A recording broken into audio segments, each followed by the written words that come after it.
गलती का है, इसलिए अब आपका ये शरीर भी नहीं रहेगा। श्राप दे करके चले गए। इधर महाराज विश्वामित्र जी को मालूम पड़ा कि राजा निमि इस प्रकार से विधेय हो गए हैं, तो उन्होंने आकर के आज राजा से कहा, राजन एक काम है जिससे आप सर्वदेवान हो सकते हैं। एक देव नहीं, तुम्हारी अनेक देव हो जाएंगी, पर उसके लिए तुम्हें मां भगवती का स्मरण करना पड़ेगा। विश्वामित्र जी कहते हैं, दक्षिणा बहुला दत्ता विप्रेभ्यो मुख कर्मणि निमिना पंचसहस्री दीक्षा तत्र कृपा कृपा।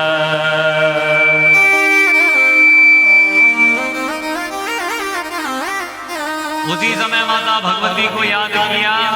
माँ भगवती के आशीर्वाद से सारे देवता आए और कहा, निमि तुम चिंता मत करो, हम तुम्हें अनेक देव प्रदान कर देंगे। निमि कहने लगे, अब हमें शरीर नहीं चाहिए, जब शरीर छूट ही गया है, अब हम शरीर में रह करके क्या करेंगे? अब तो हम हर जगह रहना चाहते हैं। बोले कहाँ रहना चाहते हो? जगदम्बा ने कहा माता रानी ने, बोले राजन आज के बाद तुम हर आदमी की पलक में रहो। ये हमारी जो पलकें झमकती है ना, हम 2 मिनट 2 मिनट 5 मिनट से ज्यादा देर तक रुक नहीं सकते, पलक झपकानी पड़ती है। राजा निमि को माता जगदम्बा ने ऐसे नहीं, ऐसा वरदान दिया कि संसार में जितने भी लोग आएंगे उनकी पलकों के अंदर तुम निवास करोगे। तुम एक देह से, वशिष्ठ जी ने श्राप देकर के एक देह बिगाड़ी थी तुम्हारी हर देह में तुम्हारा निवास होगा। माँ जगदम्बा चाहे तो मूक हो वाचाल पंगु चढ़ई गिरिवर, और माँ अगर जगदम्बा चाहे तो गूंगे को पंचम स्वर में बुला दे, अपंग को हिमालय पर्वत पर चढ़ा दे, महाराज मूढ़ पागल को विद्यावान बना दे, भीख मांगने वाले को धनवान बना दे। उसकी कृपा हो जाए तो काक बंद्या वत्सा 80 साल की उम्र में संतान प्रदान कर दे। कल ही मुझे एक यहाँ चामुंडा माता का एक भक्त बता रहा था, महाराज किसी को बताना तो मत, पर ये चामुंडा माता बड़ी चमत्कारी है। मैंने कहा ये रहस्य आपने मुझे बता दिया, बड़ी कृपा है आपकी। पर उस भक्त का भाव अलग था। वो कहना चाहता, माता जी का ये जो स्थान है ना गुड्डा वाला, माता जी बहुत चमत्कारी है महाराज। मैंने कहा आपके जीवन में ऐसी क्या घटना घटी कि आप चमत्कार, माता तो चमत्कारी है, हर स्थान चमत्कारी है, पर इस स्थान पर आपने क्या ऐसा अनुभव किया तो माता की कृपा हो गई?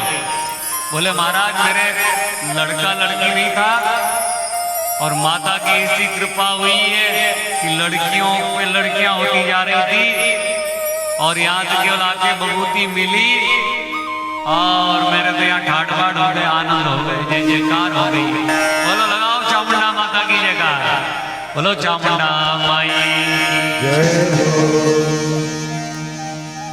देखो मानो तो गंगा माँ है और न मानो तो बहता पानी, मानो तो प्रभु है वरना पत्थर है। जो पत्थर मानेगा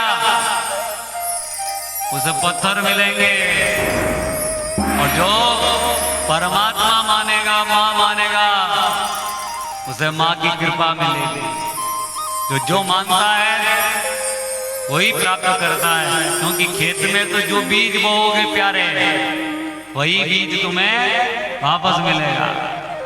तो ये माता की खूब कृपा यहाँ। और देखना आने वाले समय में, हम तो आज कथा करने आए हैं माँ की, और हमने भी माँ का आशीर्वाद आत्मसात करके देखा है। आप देखेंगे आने वाले समय में ये धरती एक दिन, यहाँ जो ये यज्ञ हो रहा है यहाँ जो इतने पुण्य कर्म हो रहे हैं, यहाँ इतने लोगों का भंडारा चल रहा है और इतनी पवित्र कथा चल रही है, आप आने वाले समय में देखेंगे यहाँ भक्तों का तांता लगेगा। लोग अभी भी आ रहे हैं, इससे अनेक गुना संख्या में यहाँ लोग आएंगे और माता रानी, मैं सच्ची कह रहा हूँ, सबकी अर्जी और मुराद स्वीकार करेगी, आपकी हर इच्छा पूरी करेगी। एक बार माता की और जयकार लगा, बोलो चामुंडा माई की। वर्जनम भव बीजाना अर्जनम सुख संपदा तर्जनम यमदूताना राम राम की गर्जना। देखो वैसे तो आप सब बड़े समझदार हो, पर आज हम आपको जयकारे का मतलब बता रहे हैं। जब भी हम आपको कहें ना जयकार लगाओ, तो जयकार क्यों लगानी चाहिए और कैसी लगानी चाहिए, शास्त्र क्या कह रहे हैं वो बता रहा हूं। इस संसार का बीज क्या है? दुख। इस संसार में ये कौन सा सागर है? भव सागर। भव नाम दुख, दुख के सागर में है। और दुख के सागर में क्या ढूंढ रहे हैं? सुख को ढूंढ रहे हैं, जो है ही नहीं है।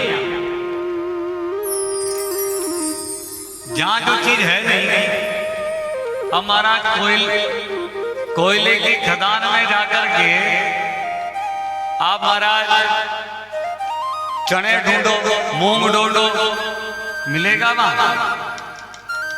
भाई वो तो खेत की चीज खेत में मिलेगी और धरती के अंदर की चीज धरती के अंदर मिलेगी।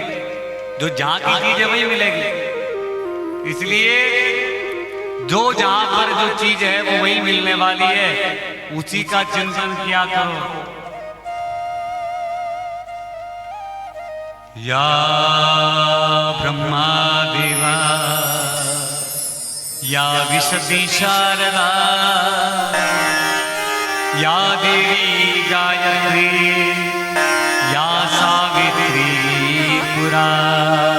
ओ माँ जगज्जननी वही गायत्री है, वही सावित्री है, वही सरस्वती है, आपकी हर इच्छा को पूरी करने वाली है। इधर महाराज भगवान की कृपा से आज निमी महाराज पर कृपा हुई है। आगे महाराज एक कथा आती है भगवान की कि एक बार की बात है, भगवान नारायण और लक्ष्मी जी बैकुंठ में विराजमान है। शेषैया पर भगवान नारायण सोए हुए हैं, लक्ष्मी जी चरण दबा रही है, शेषनाग जी ने फण तान रखी है, छाता डाल रखा है। सोते सोते ही भगवान को लीला करने की सूझी, मन में लीला का भाव आया। और क्या आया? एक लीला कर। भगवान ने क्या किया? संयोग ऐसा हुआ कि उसी समय सूर्य भगवान का एक पुत्र है जिसका नाम रेवत है, वो उच्चई श्रवा घोड़े को लेकर के जा रहा था। हमारा समुद्र मंथन से निकला हुआ ये उच्चई श्रवा घोड़ा, जिसके साथ कितना प्यारा, सुंदर, उजला, सफेद, कांतिमय, उस घोड़े पर रेवंत बैठा, बड़ा, वो भी तेजस्वी, सूर्य का पुत्र है, तो स्वाभाविक है कि वो कांतिमान तो होगा। तो बड़ा सुंदर दिव्य रूप, उसको लक्ष्मी जी ने देखा और देखते ही महाराज उसके रूप लावण्य पर मोहित होने लगे। एक तक महाराज बिना पलक झपकाए देखे ही जा रही लक्ष्मी जी। भगवान विचार कर रहे हैं, इसका मन किसमें अटक गया? तो महाराज जी तो घोड़े ही घोड़े को देख रही है। भगवान थोड़ी देर तो शांति से बैठे, भगवान को लगा कि ये तो ज्यादा ही खो रही है। भगवान ने श्राप दे दिया, तेरा मन घोड़े में ज्यादा है, जा तू घोड़ी बन जा। आपको पता है माता सीता ने भगवान राम से सोने का हिरण मांगा था। क्या हुआ? हम जिसकी कामना करेंगे वही चीज मिल जाएगी। तो सोने का हिरण नहीं, सोने की लंका में भेज दिया। तब माता को पश्चाताप हुआ, अरे हमने गलती कर दी, सोने का हिरण मांगना नहीं चाहिए था। न सुनिए थे, जब सीता जी ने सोने का हिरण मांगा था ना, उससे पहले ना तो किसी ने सुना था कि सोने का हिरण होता है, ना देखा था, ना किसी को सपने में आया कि सोने का हिरण होता है। कि तथा तृष्णा रघुनंदनस्य विनाश काले विपरीत बुद्धि। जब विनाश काल आता है बुद्धि विपरीत हो जाती है, और माता सीता आज कह रही है कि हमें सोने का हिरण दे दो, लाओ लाओ मिलाना पड़ेगा। तो आज उच्च श्रवा को देखा तो माता लक्ष्मी देखती रही तो श्राप लगा, और उसी समय महाराज लक्ष्मी जी घोड़ी का रूप लेकर के धरती पर आ गई। अब माता लक्ष्मी दुखी रहने लगी, विलाप विलाप करने लगी, सारे देवता लोग मिलने आने लगे। तो कोई बड़ा आदमी हो ना, बड़े आदमी की सेवा करने वाले हजारों लोग मिल जाते हैं। आपको पता होगा थानेदार जी का कुत्ता भी मर जावे ना तो महाराज दाग में लाइनें लग जावे गाड़ियों की, आदमियों की। भले थानेदार जी मरे उस दिन कोई नहीं हो, और थानेदार जी हैं पोस्ट पर हैं, कुत्ता भी मर गया तो महाराज पूरा गांव वाले और घर वाले और परिवार वाले सब इकट्ठे हो जाए। जब तक सत्ता रहती है, जब तक पावर रहता है, तब तक लोग इस प्रकार से रहते हैं। और फिर जब सत्ता चली जाती है, समय आपका बिगड़ जाता है, तो कोई तुम्हारी सुध लेने वाला नहीं मिलता। पता है नेता लोग सबसे दुखी कब होते हैं? जब तक पद है, जब तक जनता में पहुंच है, तब तक तो बड़े ठाट बाट चल रहे हैं, रोज फीते काट रहे हैं, ढोल बज रहे हैं, साफे बंध रहे हैं, दुपट्टे उड़ाए जा रहे हैं। और जब महाराज हार जाते हैं ना तो थत पूछने वाला नहीं मिलता कि नेताजी कैसे हो। सब उनमें बुरी बीतती है। हर आदमी का समय आता है। देखो सूर्य भगवान की भी 3 गति है, उगते हैं, ऊंचे चढ़ते हैं, नीचे आते हैं। एक दिन में 2-2, 3-3 घटना हो जाती है सूर्य भगवान के साथ। तो आप और हम तो क्या है, इसलिए ध्यान रखो जीवन में कि भगवान ने जो हमें दे रखा है वो कम नहीं है। भगवान की कृपा अपार है, मातेश्वरी की कृपा हम पर बनी हुई है। इधर हमारा सारे देवता लोग आए, माता लक्ष्मी से कहने लगे कि आप ऐसा करो, आपसे और कोई मामला बैठ नहीं रहा है तो आप तो माता रानी को याद करो, जगत जननी को। क्योंकि माता रानी से ब्रह्मा विष्णु महेश बने, माता रानी ने लक्ष्मी सरस्वती शक्ति को बनाया। तो हे लक्ष्मी जी आप ऐसा करो, माँ भवानी जगदम्बा को याद करो, और माता रानी को आप याद करोगी तो आपका सब प्रपंच मिट जाएगा। तो अब माता भवानी से प्रार्थना करने लगी, देवी प्रपन्नार्ति हरे प्रसीदा, प्रसीद मातर जगतो किलस्य, प्रसीद विश्वेश्वरी त्वमीश्वरी देवी चराचरस्य। है माँ मेरी सुध लो, मेरे पति ने मुझे श्राप देकर के धरती पर छोड़ दिया, अब मैं क्या करूं? महाराज माता रानी का संदेश लेकर के सारे देवता भगवान नारायण के पास गए, और नारायण भगवान को जाकर के कहा कि माता ने आज्ञा दी है, आपने श्राप भले ही दे दिया पर आप खुद उस श्राप को दूर करने के लिए जाओ, माता की आज्ञा है। भगवान विष्णु आज घोड़ा बन करके गए, लक्ष्मी जी से जाकर मिले। बहुत काल दूर रहने के कारण दोनों को बहुत दुख हुआ, और हे हाय वंश में, हे हाय कहते हैं घोड़े को, इस वंश में लक्ष्मी और विष्णु के द्वारा एक पुत्र भी पैदा हुआ जिसका नाम एक वीर है। बोलो वैकुंठनाथ भगवान की जय। अब आपके मन में ये आ रहा होगा कि हर पुराण के अंदर हम अगर शिव पुराण करें तो शिव जी की महिमा आती है, अगर भागवत पुराण करें तो कन्हैया की महिमा आती है, देवी पुराण करें तो देवी की महिमा आती है। तो कंफ्यूजन होता महाराज ये अलग अलग बात कैसे? पर आपको बताएं वो शक्ति एक ही है, उसके नाम अनेक है। जैसे राम जी ने और शिव जी ने नहीं कहा कि शिवद्रोही मामदास का सो नर मोई सपने नहीं श्री राम जय राम जय जय राम श्री राम जय राम जय जय राम। तुम्हारा एक वीर नाम का पुत्र पैदा हुआ और इस एक वीर नाम के पुत्र को महाराज जैसे ही संतान पैदा हुई श्राप से मुक्त हो गए दोनों, लक्ष्मी और नारायण भगवान, और इस पुत्र को धरती पर छोड़ करके सीधा वैकुंठ चले गए। अब मन में विचार आया कि इस पुत्र को कौन संभालेगा, कौन पालेगा? इधर महाराज बालक को निर्जन वन में छोड़ करके चले गए।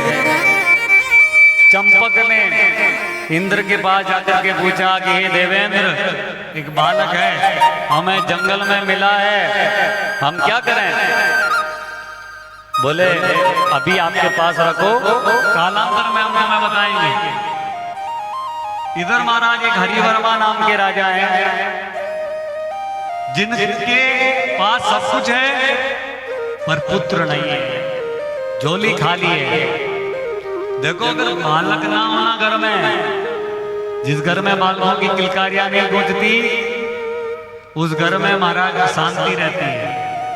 बालक किसका रूप होता है? भगवान का रूप। सब कहते हो कि नहीं कहते हो? और बालक नहीं होगा तो भगवान नहीं होंगे, और भगवान नहीं होंगे तो घर में आनंद नहीं रहेगा। तो सब लोग चाहते हैं कि वंश बढ़े, घर में सुख शांति हो। तो हरिवर्मा के यहाँ पर सब है पर पुत्र नहीं है। तो महाराज किसी ने कहा कि अगर आप माता रानी की आराधना करो तो आपकी झोली भर जाएगी, उसमें किसी प्रकार की कमी नहीं रहेगी, आपके घर में भी लाल होगा। हरिवर्मा कहने लगा कि मैं तो 100 वर्ष से तो उम्र ज्यादा बीत गई मेरी, हम मरने चले, अब कैसे संतान हो सकती है? क्या सूखे पेड़ के ऊपर फल लग सकते हैं क्या? या सूखा हुआ वृक्ष हरा हो सकता है क्या? बोले माता रानी की कृपा से यह भी संभव है। तो उसी समय महाराज हरिवर्मा ऋषियों के द्वारा दिए हुए मार्गदर्शन के अनुसार माता रानी की आराधना करने लगा पुत्र कामना से। आइए उसी प्रार्थना में आप हम भी चले। जिनको संतान नहीं है, संतान के लिए मां से प्रार्थना कीजिए, झोली भरेगी। भर तो झोली मेरी शेरवाली, भर तो झोली मेरी शेरवाली, लौट कर मैं न जाऊंगी खाली, लौट कर न जाऊंगी मैं खाली।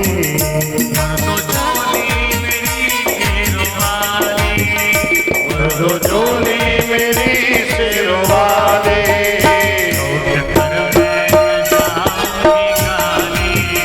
लौट कर मैं न जाऊंगी खाली।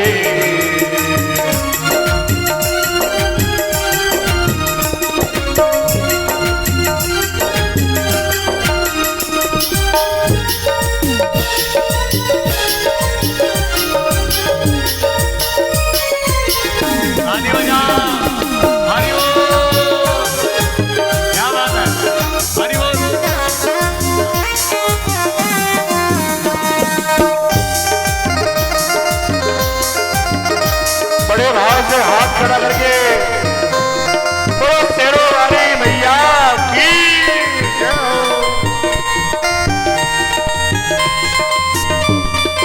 जय हो। जिनके संतानें नहीं है मां से प्रार्थना करो, और जिनके हैं जिनके नहीं है उनके लिए करो। जय हो।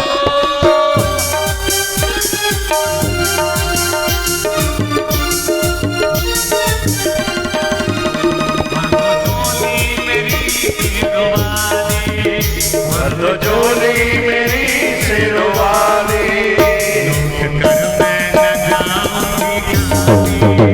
लौट कर न जाऊंगी खाली।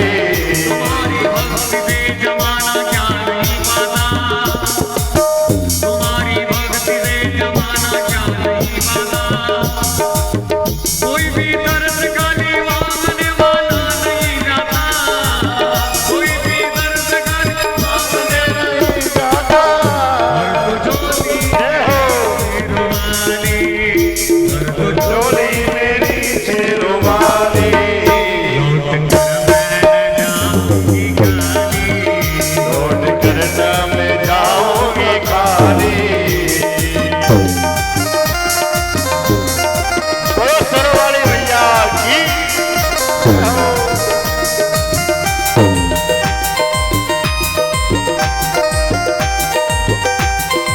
हे हरि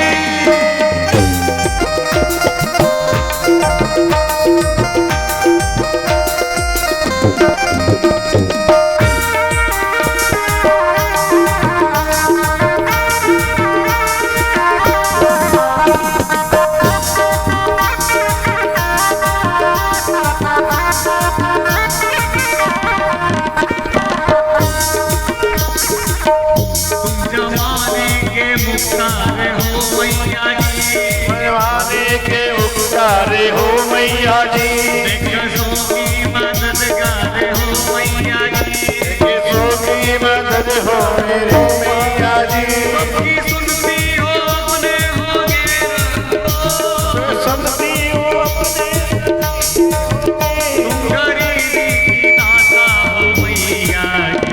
भर दो झोली जय हो। शेरों वाली, लौट कर न जाऊंगी खाली। भर दो झोली मेरी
झोली फैला करके बैठे थे, इतने में इंद्र ने चंपक को आज्ञा दी, सुनो ये जो भगवान का पुत्र है ना एकलील, इसकी जरूरत हमें नहीं, इन माता रानी के भक्तों को है। तुम्हारा जैसे सीता माता की गोदी में हनुमत डाली मूंगड़ी, सीता जी क्या मांग रही थी? मौत। आपको